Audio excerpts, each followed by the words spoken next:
What is vernalization? Sir, flowering, which is sexual. exposure to the core environment. हाँ, अरे बहुत simple भाषा में समझाता हूँ.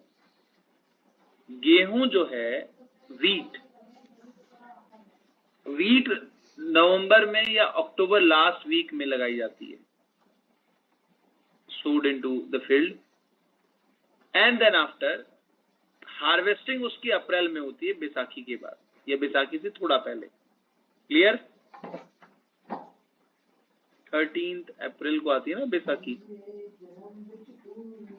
Yes, sir. उससे थोड़ा पहले या बैसाखी पर ही हार्वेस्टिंग होती है. क्या है ये? असल में फ्लावरिंग के लिए वीट में रिस्पॉन्सिबल है कोल्डर क्लाइमेटिक कंडीशन. ये कहा जाता है ना, आप लोगों ने सुना होगा बुजुर्गों को कहते हुए कि इस बार ठंड अच्छी पड़ी है, फसल अच्छी होगी. सुनिए ये बात किसी ने? Yes, sir. Yes, sir. हाँ. क्यों? इसको साइंटिफिकली हम वर्नलाइजेशन बोलते हैं. Exposure to the colder climatic condition. अब हम ये कहते हैं कि हमारे यहाँ जो ये फसल है गेहूं की, वो नवंबर टू अप्रैल में होती है. लेकिन अगर आप यूएसए में जाएंगे या दूसरे और कंट्रीज में जाएंगे तो वहां पर इसका टाइमिंग अलग अलग है. कोई रीजन बताएगा उसका? It depends on the timing of the vernalization, या फिर आप ये कह सकते हैं depends on the climatic conditions कि कब वो ऑप्टिमम टेम्परेचर, वो पर्टिकुलर टेम्परेचर वहां पर बनता है. क्लियर? हाँ कि ना? Yes, sir. USA में that is sowed into June and then Yes, after harvested during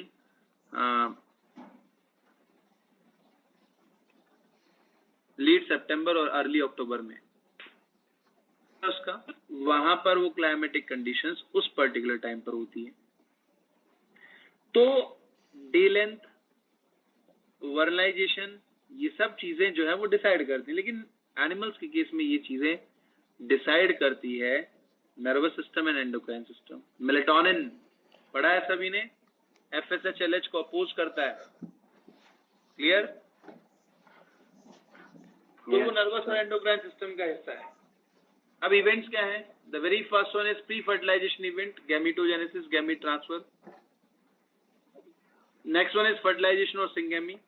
the next one is post fertilization, जिसमें एम्ब्रियोजेनेसिस, ऑर्गेनोजेनेसिस एंड पार्चुरेशन हो रहा है. प्री फर्टिलाइजेशन इवेंट में क्या होगा? Pre fertilization event starts on attaining puberty in case of human male. Human female के case में that is started before birth. Clear? इस प्रोसेस के अंदर गैमीट की फॉर्मेशन होती है. दैट इंक्लूड्स मियोसिस और माइटोसिस.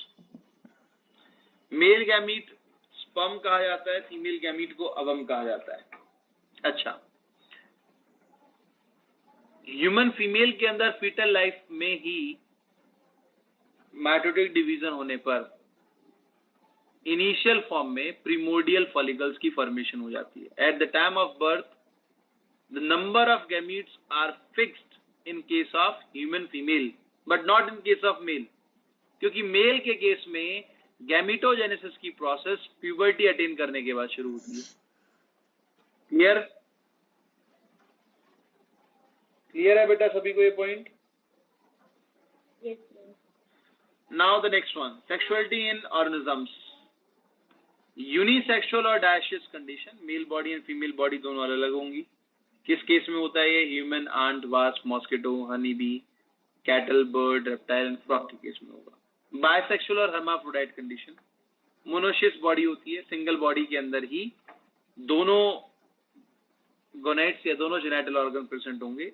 यहां पर कंडीशन प्रोटोएंट्री और प्रोटोगाइनी हो सकती है. मेल रिप्रोडक्टिव ऑर्गन पहले बन सकते हैं या फिर female. Generally cross fertilization present होता है. एक्सेप्शन इज टेपवर्म, जिसमें सेल्फ फर्टिलाइजेशन प्रेजेंट होगा. एग्जाम्पल है इसमें अर्थवर्म, लीच एंड टेपवर्म. जो सेल्स गैमेटोजेनेसिस की प्रोसेस में पार्टिसिपेट करती हैं एंड अंडरगो मियोसिस, उन्हें मियोसाइट्स कहा जाता है। इसमें से कुछ एनसीईआरटी के एग्जांपल्स हैं। कुछ बच्चों की एनसीईआरटी में अनियन जो है उसको लिखा होगा 16 and 32, यहाँ 16 लिखा होगा, यहाँ 32 लिखा होगा। है ऐसा कोई? बोलो भाई। देखो चेक करो एक बार। No sir. No sir. No sir. चलो बढ़िया है, तो सभी की एनसीईआरटी नहीं है, पुरानी एनसीईआरटी में इशू था। तो बस मियोसाइट का नंबर जो है उससे हाफ नंबर गैमीट के अंदर क्रोमोसोम का होता है। राइस के अंदर मियोसाइट का नंबर 24 है, तो गैमीट में 12 होगा। अनियन में 16 है तो 8 होगा गैमीट में। एप्पल में 34 है तो 17 होगा। कैट में 38 है तो 19 होगा। डॉग में 78 है तो 39 होगा। ह्यूमन के अंदर 46 है तो 23 होगा गैमीट में।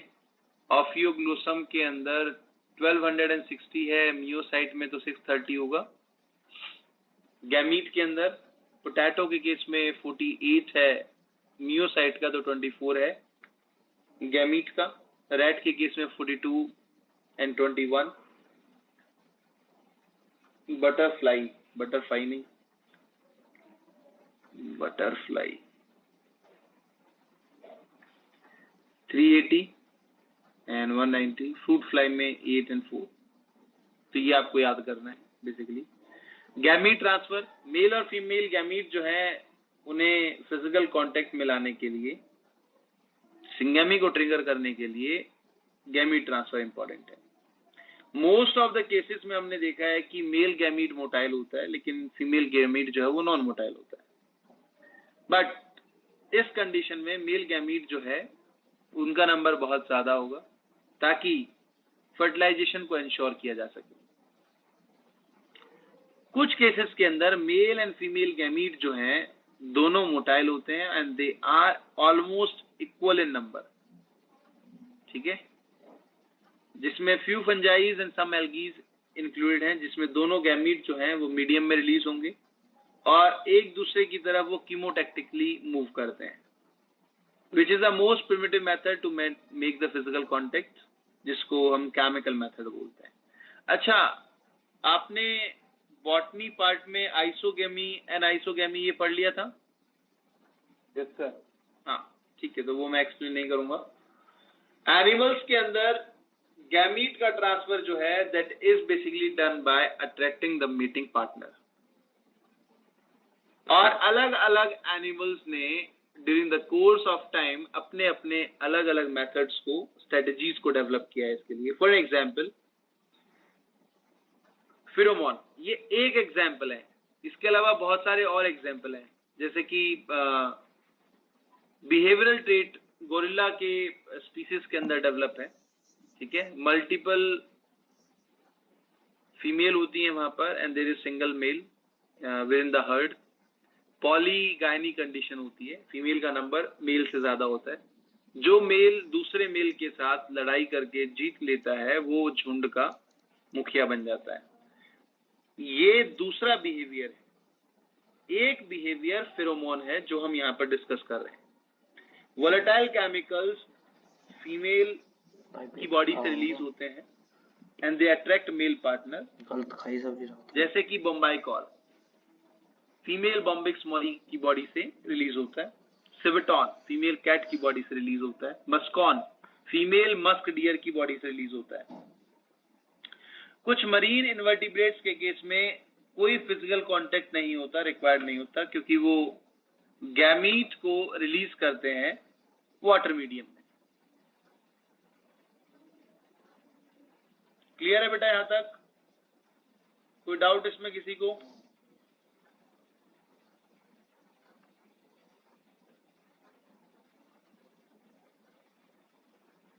नेक्स्ट वन इज सिंगेमी और फर्टिलाइजेशन। फर्टिलाइजेशन हम process of fusion of male and female gamete को कहते हैं। Actual act of fusion is syngamy, but दोनों को सिनोनिमसली यूज किया जाता है। बट सिंगेमी जो है that is only one event out of so many events of fertilization. Result क्या आएगा सिंगेमी का? जायगोट सेल, जो कि वाइटल लिंक है between one generation to the next generation, कुछ केसेस में सिंगेमी नहीं होती है और यंग वंस जो है वो अनफर्टिलाइज्ड एग से डेवलप करता है। इस तरह की प्रोसेस को पार्थेनोजेनेसिस कहा जाता है। टाइप्स ऑफ पार्थेनोजेनेसिस क्या होंगी बेटा? The very first one is arrhenotoky, male जहां पर बनता है पार्थेनोजेनेसिस से, honey bee, turkey bird and wasp. Honey bee के केस में देखें तो 3 कास्ट होती है, क्वीन, वर्कर एंड ड्रोन। तो होगा क्या? What is queen? Queen is fertile female, 2n in number होती है, and male is haploid fertile male. Gamete formation के लिए क्वीन के अंदर मियोसिस होगी जबकि ड्रोन में माइटोसिस होती है। क्वीन एंड ड्रोन दोनों पार्टिसिपेट करेंगे न्यूक्लियल फ्लाइट में और इससे 2n number of fertilised eggs बनते हैं। इन फर्टिलाइज्ड एग को नर्स वर्कर भी फीड करवाती है, जहां पर रॉयल जेली पर फीड करती है क्वीन और बी ब्रेड पर फीड करता है वर्कर। तो क्वीन जो है वो फर्टाइल फीमेल बनती है जबकि वर्कर भी जो है वो स्टेराइल फीमेल है। अब जो अनफर्टिलाइज्ड एग्स रह गए क्वीन के, वो एरेंटॉकी में जाते हैं and then after they produces fertile drone बना देते हैं। इसीलिए ड्रोन जो है उसके ग्रैंडफादर एंड ग्रैंडसन होंगे बट फादर एंड सन नहीं होते हैं। क्यों? क्योंकि इस ड्रोन का इस अनफर्टिलाइज्ड एग के अंदर कोई रोल ही नहीं है, वो तो सिर्फ फर्टिलाइज करता है। और ये क्वीन जो बनी, इसके फादर, जैसे कि ये क्वीन बनी, इसके फादर कौन है? ये, हाँ कि ना? बोलो भाई। Yes, sir. अब इस क्वीन के फर्दर अनफर्टिलाइज्ड एग से एक ड्रोन बनेगा। उस ड्रोन का और इसका आपस में रिलेशन क्या होगा? ग्रैंडफादर एंड ग्रैंडसन का। Yes, sir. लेकिन father and Yes, son sir. यहाँ पर एग्जिस्ट नहीं करते।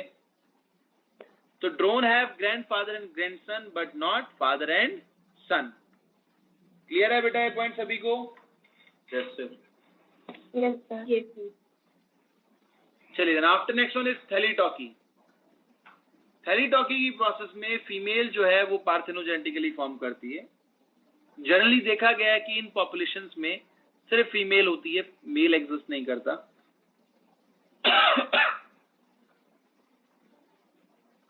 Example is Typhlina brahmina, whiptail, rotifer and Lacerta saxicola armeniaca. Amphitoky, जहां पर पार्थेनोजेनेसिस से ही मेल एंड फीमेल दोनों की फॉर्मेशन हो। एग्जाम्पल इज एम्फिस और aphid, aphid. Types of fertilization on the basis of presence of female body. Fertilization को 2 part में divide किया गया है, internal and external. Internal fertilization में अवम जो है वो within the body of female रहता है, स्पर्म बॉडी में एंटर करेगा, then after that releases fertilized egg और यंग वन। अगर फर्टिलाइज्ड एग रिलीज कर रही है तो ओविपेरस, यंग वन तो विविपेरस।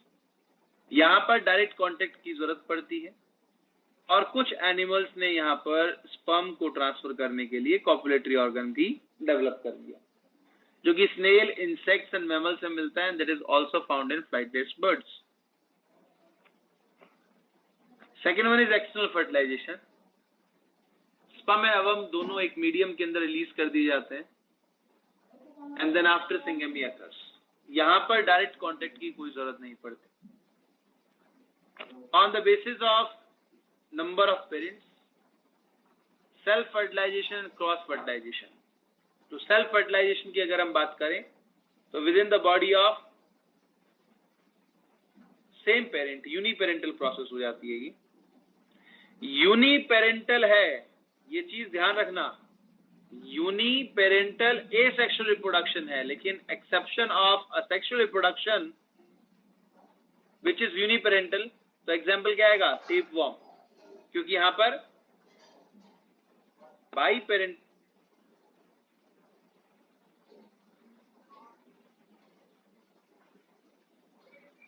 बाई पेरेंटल कंडीशंस की जरूरत नहीं है, और स्पर्म जो है वो फर्टिलाइज कर देता है ओवम को within the same body. Cross fertilization जो अभी हमने ऊपर पढ़ा, स्पर्म जो है वो रिलीज होगा and then after that reaches to the female body और फर्टिलाइज करेगा। क्रॉस फर्टिलाइजेशन में कंडीशंस जो है वो दो हो सकती हैं।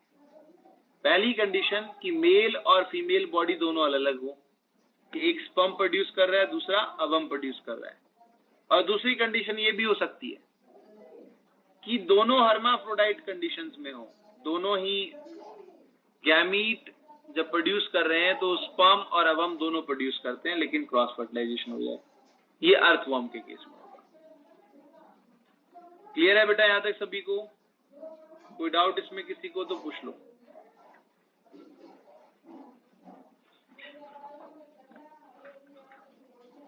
बोलो भाई।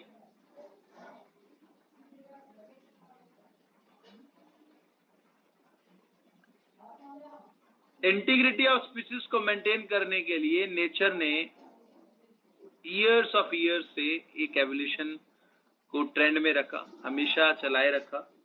वो था chemical which is present on the outermost layer, और अगर वो मैच नहीं करता है तो वहां पर फ्यूजन ऑफ गैमीट नहीं होगा, जिसका एग्जांपल है फर्टिलाइजर एंटी फर्टिलाइजर इंटरेक्शन। इसे हम नेक्स्ट चैप्टर में पढ़ेंगे। The very next one is post fertilization event। तो क्या होगा बेटा यहाँ पर? zygote सेल में क्लीवेज होगा विच इज माइटोटिक डिवीजन, और माइटोसिस होने के बाद नेक्स्ट प्रोसेस में मोरुला की फॉर्मेशन होगी। मोरुला में एम्ब्रायोजेनेसिस होगा। एम्ब्रायोजेनेसिस होने के बाद जर्म लेयर की फॉर्मेशन होगी। तो जर्म लेयर की फॉर्मेशन होना डी डिफरेंशिएशन है कि री डिफरेंशिएशन है? बताओ मुझे।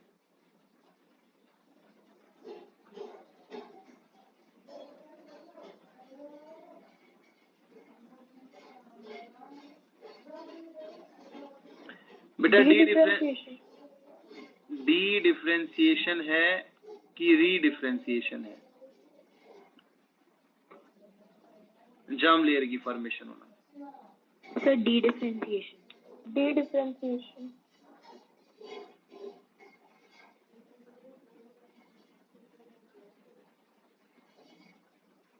री डिफरेंशिएशन है बेटा, ऊपर तो माइटोटिक डिवीजन चल रहा है।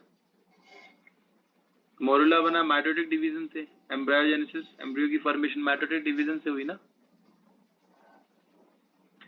डिफरेंशिएशन के ये जो दोनों टाइप हैं ये क्लियर है आप लोगों को? डेफिनेशन क्लियर है इनकी?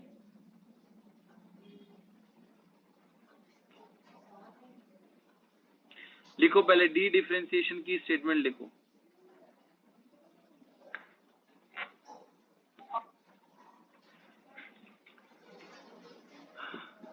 लिखिए D differentiation is the process of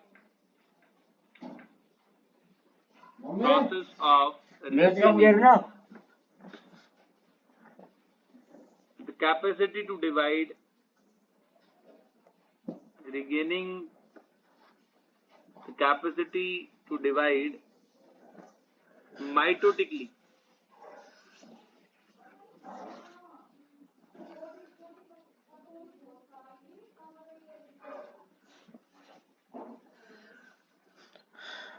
from a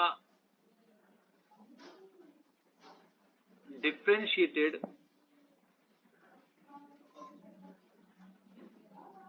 cell or tissue। वैसे सेल लिखो, from a differentiated cell। दूसरा लिखो रीडिफरेंशिएशन।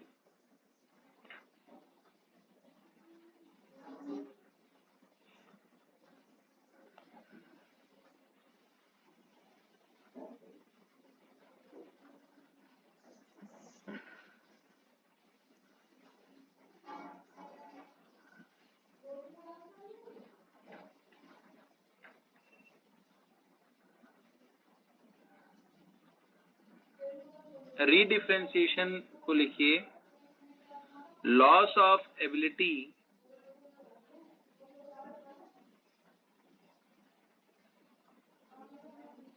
to divide mitotically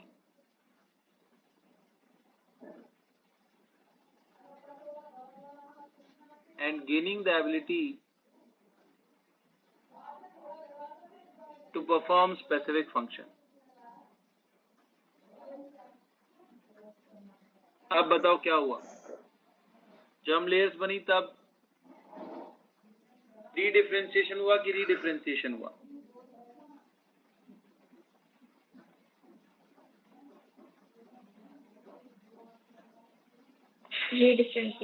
री-डिफरेंशिएशन। फिर ऑर्गन्स बन गए, ऑर्गेनोजेनेसिस हुई, फिर से डी-डिफरेंशिएशन हो गया। अब जो इंडिविजुअल सेल है वो माइटोटिकली डिवाइड करेगी। फिर ग्रोथ हुई एंड आफ्टर ग्रोथ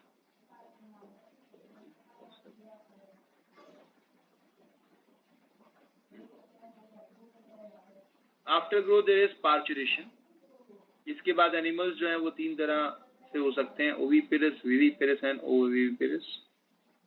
ओविपेरस हैं बर्ड्स, रेप्टाइल्स जो कि फर्टिलाइज्ड एग रिलीज करते हैं, फिशेस, एम्फीबियंस जो कि अनफर्टिलाइज्ड एग रिलीज करते हैं। Viviparous mammals except the prototherian, chameleon, फायरनोसोमा।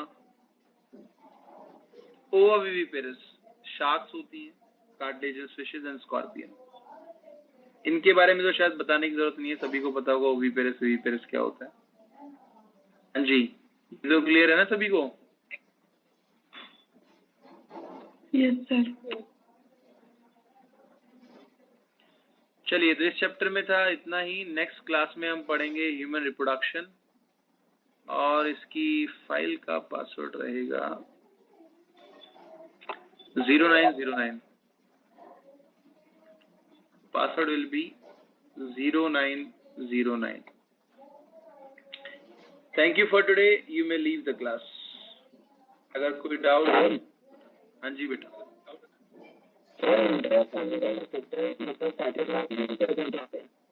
भाई आवाज बहुत ही ज्यादा ब्रेक होकर आ रही है।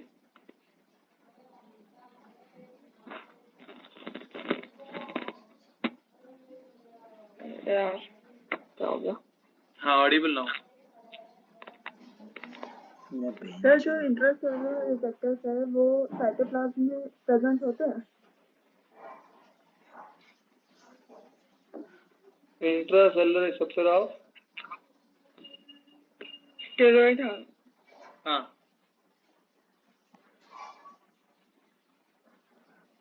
सर बट वो तो न्यूक्लियस में नहीं होते?